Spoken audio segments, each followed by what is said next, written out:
Israel juga pada saat itu ketembak, emang mau dibawa ke Amerika atau ke Indonesia, mungkin dibawa ke rumah sakit terdekat. Kalau pas ketembaknya di rumah sakit Indonesia yang ada di sana, nggak mungkin.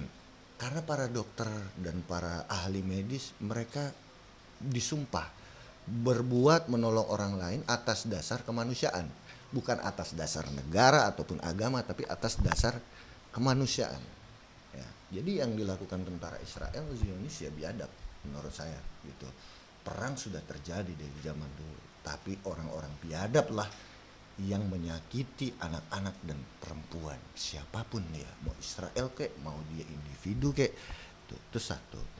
Mungkin kita bisa mencari ridho Allah, mencari pahala, memberikan sedikit hiburan, menghilangkan dahaga, menghibur korban efek daripada peperangan ini dengan memberikan donasi, dengan memberikan tenaga ke sana, ahli medis ataupun pikiran atau minimal doa. Mungkin itulah yang bisa kita lakukan saat ini, dan semoga amal-amal kita itu yang kita lakukan semata-mata karena Allah, bukan karena ingin viral, bukan karena pengen tampil, bukan karena sebagai artis ataupun influencer ataupun tokoh dibayar kampanye di situ, bukan. Itu ya, mudah-mudahan itu. Karena Allah tidak akan terima amal apapun yang tidak didasari semata-mata hanya kepada Allah. Itu satu ya teman-teman, penting banget loh itu. Yang kedua, saya tidak sanggup untuk meng-like postingan-postingan korban pengeboman. Saya bingung, kok orang bisa nge-like sih postingan pengeboman? Bingung saya.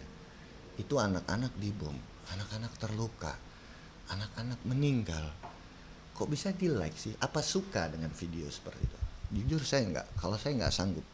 Kok bisa sih ada orang yang nge-like? Itu komentar saya pribadi. Ya, mungkin teman-teman punya komentar sendiri lah. Yang ketiga, ini masalah yang sangat rumit sekali, dan saya nggak tahu, kalau salah saya mohon dimaafkan. Pada tahun 2017 atau 2018 saya pernah menghadiri suatu perkumpulan bela Palestina di Hotel Bidakara. Ada beberapa tokoh ulama, ustadz, dan artis-artis mungkin. Salah satu yang diundang adalah Teguh Wisnu, tapi saya nggak lihat hari itu, mungkin dia nggak datang ya. Kalau salah saya mohon maaf. Saya lihat di situ mereka begitu semangat, begitu menggebu-gebu untuk menyatukan seluruh organisasi kemanusiaan, donasi, bela Palestina menjadi satu pintu. Karena banyak selama ini dugaan bahwa ada penyalahgunaan dana donasi. Mungkin ada korupsi kah? Ya kita nggak tahu, atau mungkin tidak tersampaikan kah? Dan ternyata di sana tuh juga ada masalah. Tidak segampang itu kita bawa uang ataupun bawa obat-obatan untuk bisa sampai ke Palestina. Nggak segampang itu. Jadi kita nggak tahu. Makanya mereka ingin menyatukan menjadi satu pintu, satu wadah, satu suara gitu.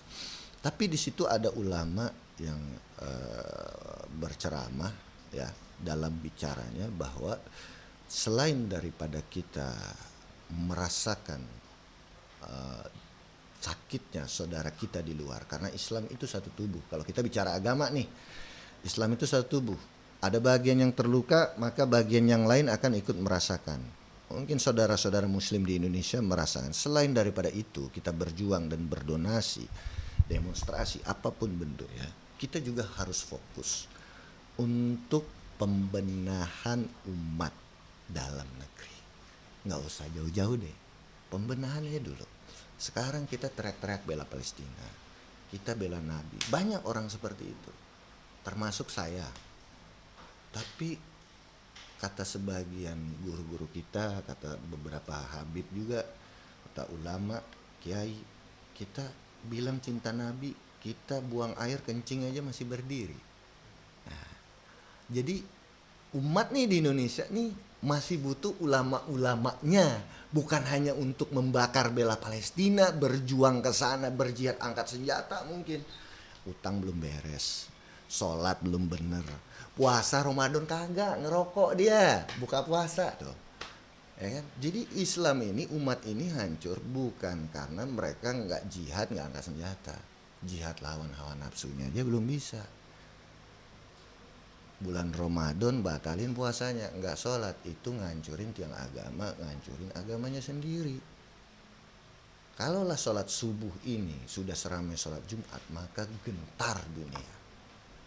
Jadi ini bener nih ulama nih, menurut saya pribadi loh, fokus kepada umat nih yang bingung mana ulama yang harus diikuti, mana yang harus dilakukan, apa dulu nih, benerin dulu nih daleman kita, hati kita, ibadah kita, akidah kita, dikuatin dulu, dibenerin dulu.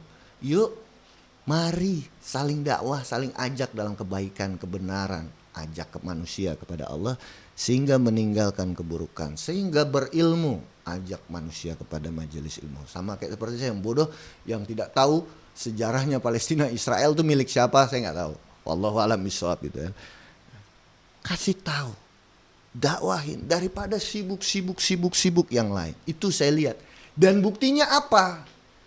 Ketika mereka makan, walaupun ini saya masih sering ngalamin dan saya baru belajar juga, kita sama belajar ya. Saya melihat mayoritas yang makan di Hotel Bidakara itu makannya masih berdiri, tidak ikut sunnah Nabi. Ini mohon maaf ya. Jadi benar nih ulama. Saya lupa kiai siapa yang benahin dulu dalam diri. Siapa yang memegang teguh sunnah maka Allah akan memberikan kejayaan. Bagaimana umat mau berjaya? Dan kita juga bingung. Di sana di Palestina orangnya sholat semua nggak? 5 waktu nggak? Sorry ya, wallahu alam. Walaupun banyak yang ngangkat, mereka sholat dalam keadaan dibom segala macam. Tapi rombongan dakwah yang ke sana, Kargozari cerita setelah dakwah ke sana, kita nggak butuh sholat katanya. Kita butuh makanan, kita butuh obat, kita butuh senjata.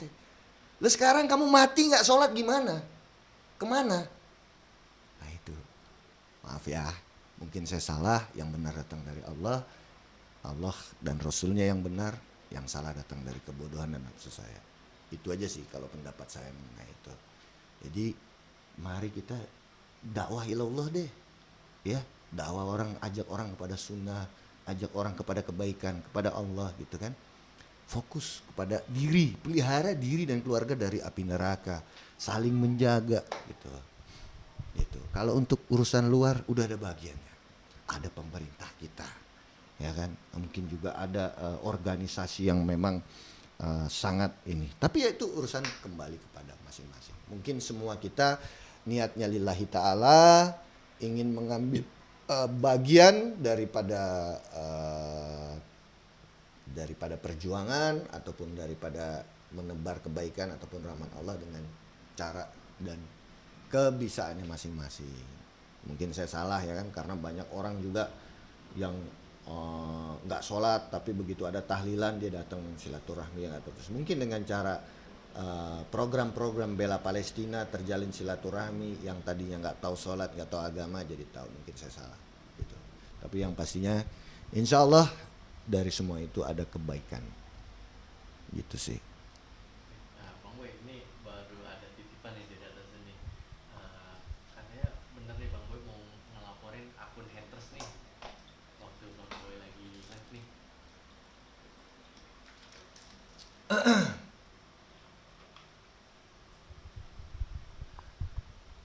Iya benar.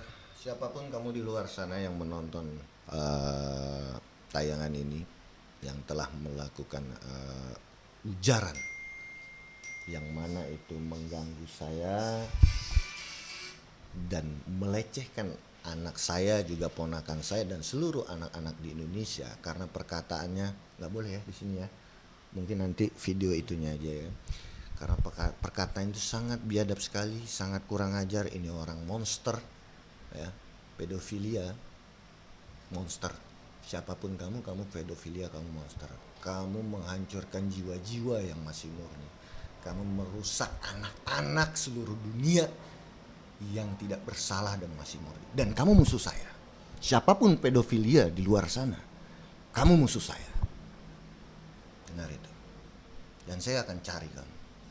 Dan pada saat ini saya sudah berbicara sama tim pengacara saya, Bernard, Afin, bahwa kita akan melakukan somasi terbuka. Yes, bahwa kita akan melakukan laporan, membuat laporan ke Polda, ya kita sudah bicara mengenai itu. Kenapa kita somasi terbuka dulu? Kita harus berikan peringatan karena kan kita belum tahu pelakunya siapa dan diduga pelakunya ini memakai akun fake. Ya, insya Allah ini bisa dicari, bisa didapatkan. Kita akan cari dulu orangnya. Ya, Mungkin bisa ceritain doakan awal- sajalah. Mungkin bisa ceritain awal mula tuh kayak gimana sih itu? Jadi awal mulanya saya lagi bawa anak-anak saya, tim dan ponakan itu berlibur menikmati suasana alam di Legok Jambu. Waktu malam itu kami makan, barbekyuan, terus nyanyi-nyanyi juga. Saya kan udah lama nggak live tuh. Ya, orang IT saya bilang kalau live kasih tahu, kata dia. Saya main live aja gitu kan. Jadi saya live waktu itu karena saya lihat anak saya dan ponakan saya nyanyinya bagus, maka kamera saya arahkanlah ke mereka. Anak-anak ini suaranya bagus dan berbakat, ya kan. Anak-anak sekarang kan masya Allah gitu. Jadi sebuah kebagusan, suatu keindahan, suatu prestasi kita harus tonjolkan supaya memancing daya kompetisi buat yang lainnya, gitu kan. Jadi kita lihat gitu. Nah pada saat kamera mengarah ke mereka, banyak tuh yang komen masya Allah apa segala macam. Tapi ada satu orang, dia komen sangat biadab, sangat menjijikkan sekali. Dia komen kurang ajar, dia komen pelecehan dengan komentarnya itu, sehingga membuat saya benar-benar naik pitam. Karena saya benci, kurang ajar ini. Saya boleh orang-orang serang saya, katain saya ya, apapun itu, yang baik, yang benar pun ya mungkin kalau yang benar buat saya mengaca diri kembali, memperbaiki itu. Yang salah pun juga terserah. Tapi kalau sudah menyerang keluarga saya nggak ada dosa loh sama kalian. Ya kan, seiseng-isengnya mulut kalian, sejahat-jahatnya mulut kalian, keluarga saya nggak ada dosa. Apalagi nih anak-anak, nggak ada salah. Kurang ajar itu, jijik itu, biadab itu, pedofilia, komentar pelecehan itu. Saya pasti akan cari, bukan saya pasti akan saya cari ini orang. Saya cari sampai dapat, cepat atau lambat, pasti. Yakin saya sama Allah, ini pasti orang dapat. Dan dia harus menerima akibat daripada perbuatan dia. Bukan salah sama saya loh, kalau salah sama saya nggak ada masalah. Mau orang ngomong apa juga, mau apa ya, biasa. Orang iri, sirik-sirikan, mau ngejatuhin yang bukan idolanya mungkin dirasakan oleh aktor-aktor atau artis-artis. Tapi ketika sudah menyerang anak dan keluarga, maaf, no mercy, tiada maaf bagimu. Mungkin dari saya pribadi semoga kasusnya terselesaikan. Mungkin langsung ke closing. Ya, ya my friend, mohon maaf apabila tadi saya ada salah kata dalam penyampaian dan pendapat saya. Ya tadi sudah saya bahas, sekali lagi saya minta maaf yang sebesar-besarnya.